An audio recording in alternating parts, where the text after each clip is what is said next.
Coleman, Nelson Eddy.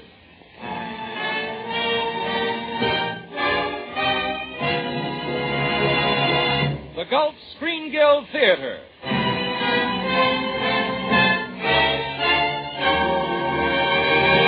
Your host, the director of the Star's own theater, Roger Pryor.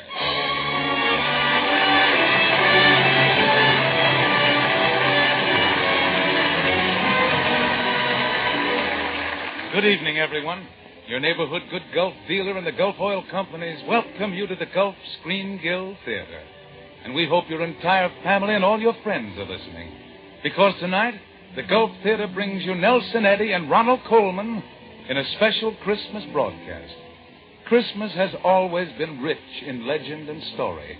And this evening, we bring you one of the most beautiful Christmas legends of all time. It was given to literature by Anatole France. Its name, The Juggler of Notre Dame. You know, folks, tonight is the 400th consecutive Sunday evening on which the Gulf Oil Companies have presented a program of entertainment for your enjoyment. Starting with America's beloved Will Rogers, the makers of Gulf No-Nox gasoline and Gulf Pride motor oil have brought you a most unusual series of famous stars. We are proud of this record. It's one of the longest in the history of radio broadcasting. And we're proud that in presenting our present program, the Gulf Screen Guild Theater, we're able not only to bring you more grand radio entertainment, but also to help in the fine work of the Motion Picture Relief Fund. The money Gulf pays for the famous talent on these programs is used to help those members of the picture industry who can no longer care for themselves, to build a home for the many who would otherwise be homeless. That's why we, here in Hollywood, consider the Gulf Theater the Star's own theater, and why all the stars are so glad to appear on these programs.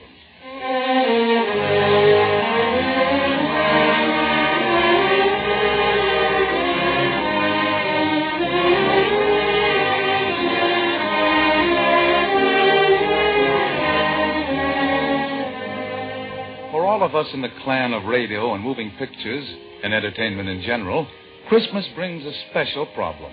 How can we celebrate the greatest of all festivals in a reverent, yet original manner? How can we discover a new Christmas idea for our program? This year, we're in luck.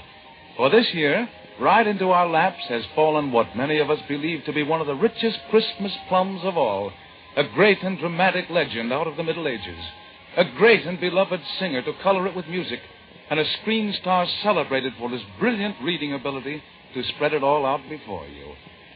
Ronald Coleman is here to bring you the story of the Juggler of Notre Dame. Nelson Eddy to sing the role of the kindly monk who befriends the poor juggler. The musical background will be painted by Oscar Bradley's Augmented Gulf Orchestra with Frank Tours conducting. And now, Nelson Eddy is the singing monk, Ronald Coleman is the storyteller, and our special adaptation of Anatole France's beautiful tale, The Juggler of Notre Dame.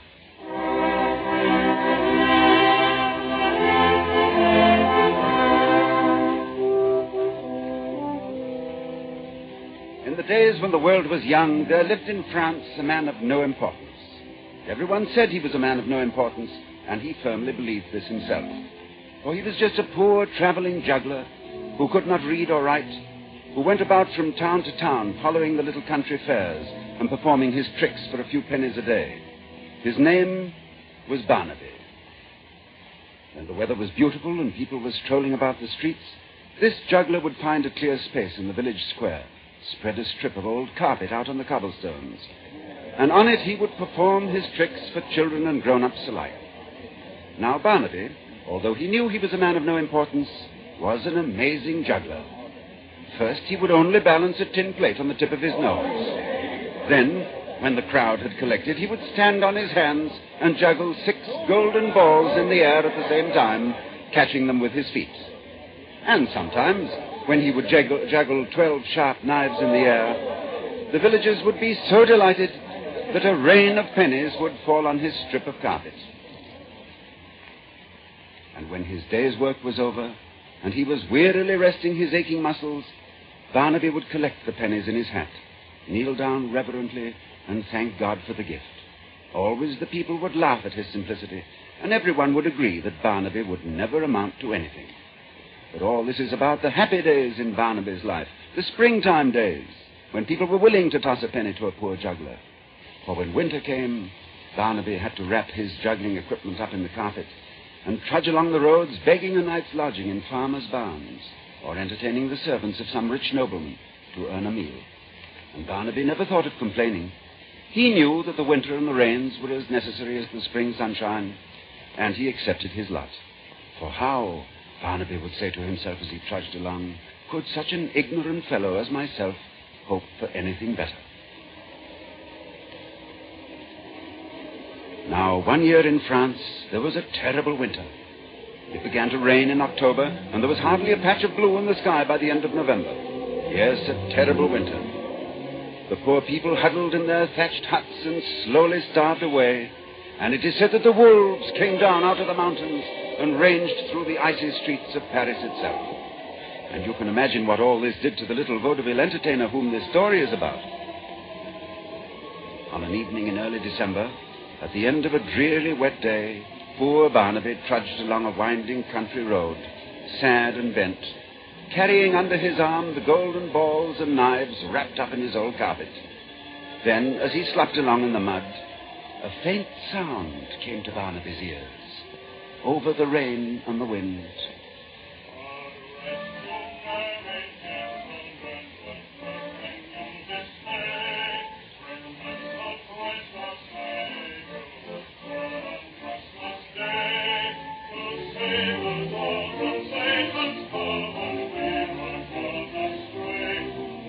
Someone was coming up the road, and in spite of the storm, was singing as happily as if it were a day in June. Barnaby stopped and listened, with the rain running down to the tip of his short little nose.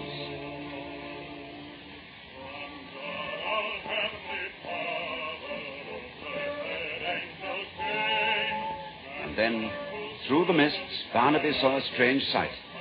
Coming slowly around a bend in the road was a fat white mule. And on the mule's back, with his legs sticking almost straight out on each side, was a young monk. Now and then the young monk would bang the mule's side with his heel, and then go on singing into the storm with all his might.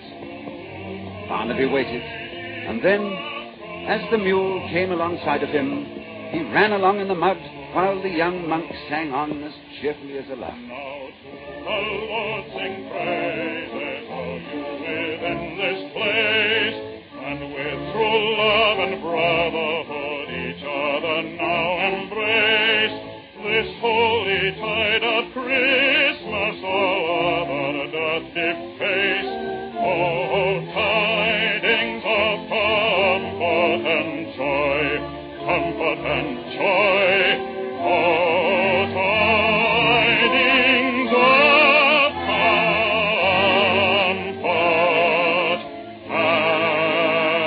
and joy.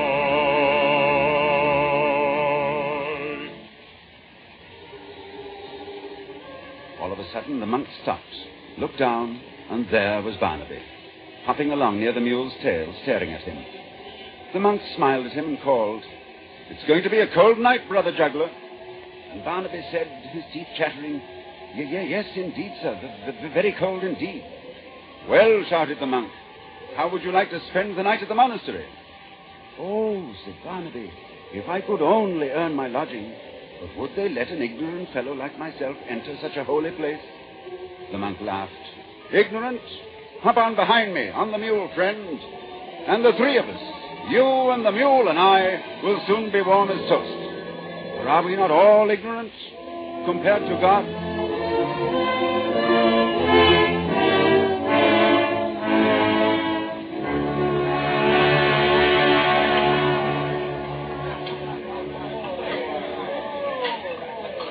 And that night, Barnaby found himself seated at the great candle-lit dining hall of the monastery.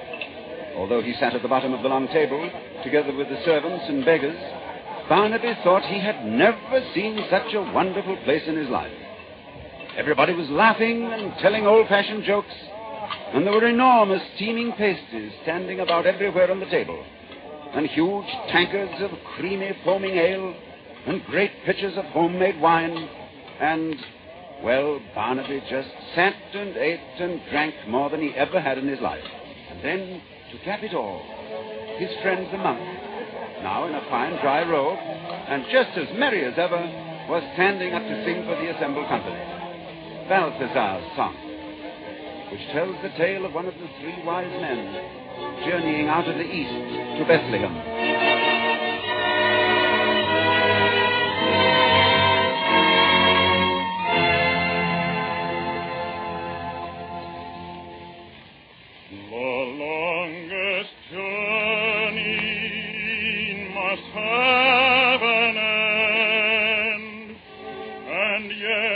Days I've traveled o'er the desert, with naught to guide me save one brilliant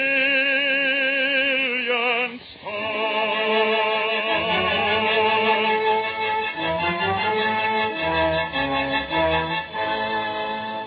Tonight it has not risen, here will I and mine remain by this old well until the star returns to guide us on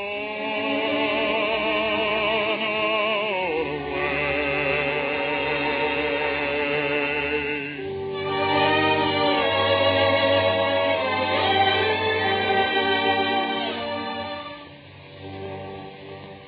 The night is dark and all is drear around me. The gathering gloom doth my advance delay. Fantastic shadows shimmering confound me. Fantastic shadows shimmering confound me. Without a guide I sure must lose my way. Without a guide I sure must lose my way. The night is dark and all is drear around me. Without a guide I sure must lose my way. Without a guide, I sure must lose my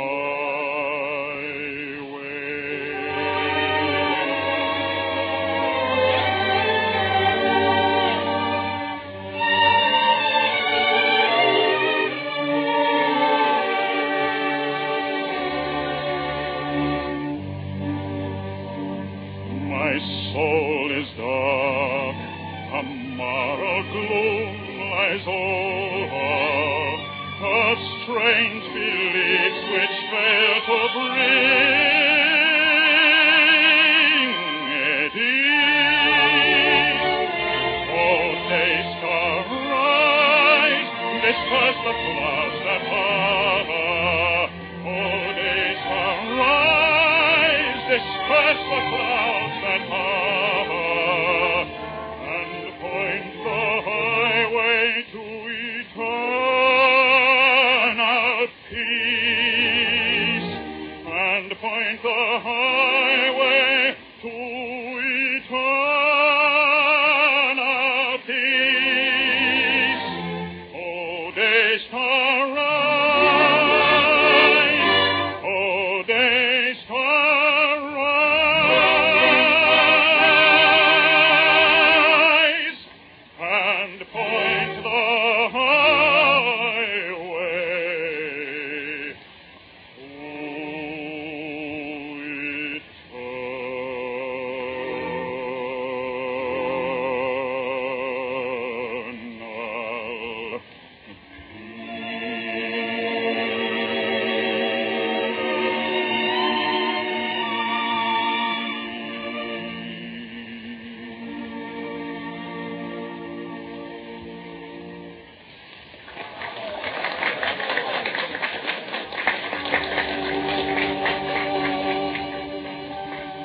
Then, as the singer sat down again, suddenly everybody looked at Barnaby, for he had risen, trembling, and was running clear around the table to where the lordly abbot sat at the head, and there Barnaby sank to his knees. Father, grant my prayer. Let me stay in this wonderful place and work for you. I cannot hope to become one of you. I am too ignorant. But let me work in the kitchen and the fields and worship in the chapel. The monk who had met Barnaby on the road turned to the abbot. This is a good man, simple and pure of heart. So the abbot nodded. And Barnaby that night put his juggling equipment under the cot in his cell and decided that never again would he go back to his old profession. And in the days that followed, everyone smiled at the eager way he scrubbed the floors and labored through the buildings, and everyone smiled at his simplicity. As for Barnaby, his face beamed with happiness from morning until night. Until 2 weeks before Christmas. Then Barnaby's joy suddenly turned to misery. For around him he saw every man preparing a wonderful gift to place in the chapel on Christmas. The leader of the monks had written a scholarly book in Latin, which he was going to dedicate to God on Christmas Day. Then there was Brother Maurice, who had the art of illuminating copies of the Bible. With gold and silver and rare enamels, he would place exquisite miniature paintings on the corner of each page. And Brother Marbode was completing a marvelous statue of Christ. This fine artist spent all his days in carving images in stone, so that his beard, his eyebrows, and hair were always white with stone dust. And this Christmas, he was completing one of his most inspiring works. Then there was Brother Ambrose, who wrote music, and who had completed scoring a great mass to be played on the organ during Christmas services. And Brother Joseph, who had trained the choir for weeks in an arrangement of chorales. All around, those educated, trained artists followed their work, each one of them readying a beautiful gift to dedicate to God on Christmas Day. But what about Barnaby? He could do nothing. I am but a rough man, unskilled in the arts, and I can write no book, offer no painting or statue or poem. Alas, I have no talent. I have no gift worthy of the day. So Barnaby sank deep into sadness and despair. At night he could no longer sleep, but tossed on his mattress and stared at the ceiling overhead. At last, Christmas Day came, and the chapel was resplendent with the gifts of the brothers. The giant organ rang with the new music, the choir sang the chorales, and the candles glittered around the great new statue. But Barnaby wasn't there. He was in his tiny cubicle, praying forgiveness for having no gift to offer. Then a strange thing happened. On the evening of Christmas Day, when the chapel should have been deserted, one of the monks came running, white-faced and panting with exertion, into the private office of the abbot. He threw open the door without knocking, seized the abbot by the arms. "Father, a frightful thing is happening. The most terrible sacrilege ever to take place is going on right in our own chapel. Come." Together, the two portly men ran down the corridors, burst through a door, and came out on the balcony at the rear of the chapel. The monk pointed down toward the altar. The abbot looked, turned ashen in color. "He is mad." But down below, in front of the altar, was Barnaby. He had spread out his strip of carpet, and kneeling reverently upon it, was actually juggling in the air 12 golden balls. He was giving his old performance, and giving it beautifully. His bright knives, the shining balls, the tin plate balanced on the tip of his nose, and on his face was a look of adoration and joy. "We must seize him at once," cried the abbot, and turned for the door. But at that moment, a light filled the church, a brilliant beam of light coming directly from the altar, and both the monks sank to their knees.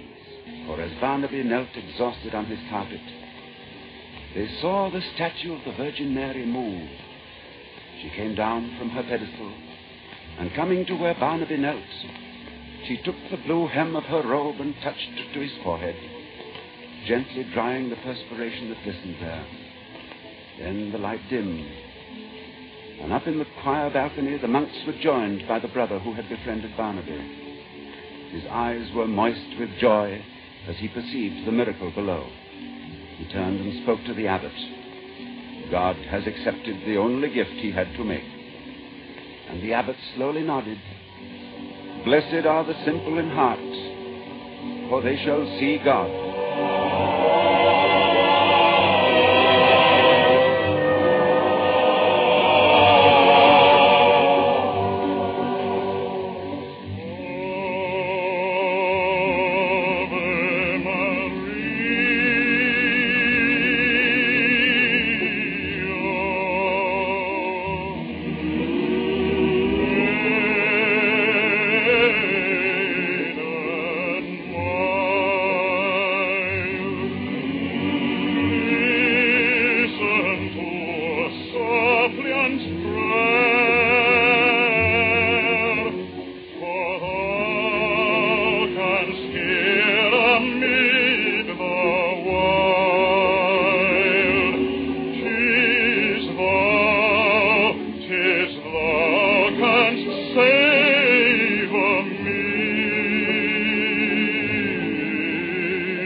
to Ronald Coleman and Nelson Eddy. And thanks to John Nesbitt, the noted MGM commentator, for his truly splendid radio adaptation of The Juggler of Notre Dame. You know, folks, not far from your home, no matter where you live, there's a neighbor who wants to wish you a Merry Christmas. He's your good Gulf dealer. And since he can't go round and see every one of you personally during the next 2 days, I'll just have to speak for him. And for the thousands of good Gulf dealers from Maine to Texas. Almost everywhere you drive, you'll find helpful, friendly, good Gulf dealers. Independent merchants who are proud to offer you quality gasoline and motor oil under the sign of the Gulf Orange Disc. So for them, and especially for the good Gulf dealer around the corner from you, let me say Merry Christmas and a Happy New Year. And to convey that same wish to you in music, here is Nelson Eddy, singing one of the most thrilling of all religious compositions, The Lord's Prayer. When Nelson sang it on our Gulf Christmas program last year, so many of your letters came in from all over the country that we decided to repeat the number. So again this Christmas we present, as we have in the past and as we hope to do for many years in the future, Nelson Eddy, the choir and the orchestra, and The Lord's Prayer.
deliver us from evil.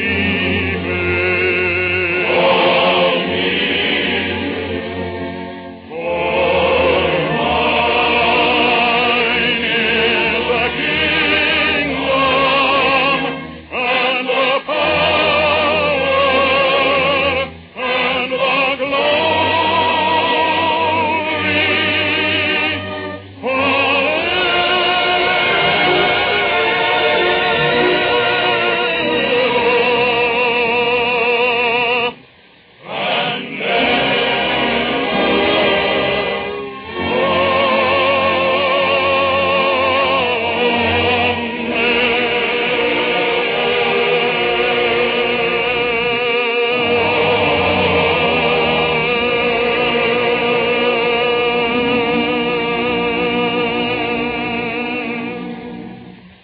Thank you, Nelson Eddy. That was magnificent.